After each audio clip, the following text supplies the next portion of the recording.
Let's cook spicy chicken curry. Fry diced carrots and potatoes, then set aside. Saute garlic, onion and Thai chilies on the same pot. Add chicken. Season with fish sauce, salt and pepper by your liking.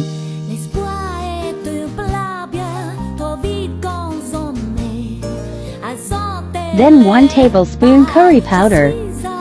Then 1/4 cup of water. Add a packet of seasoning granules.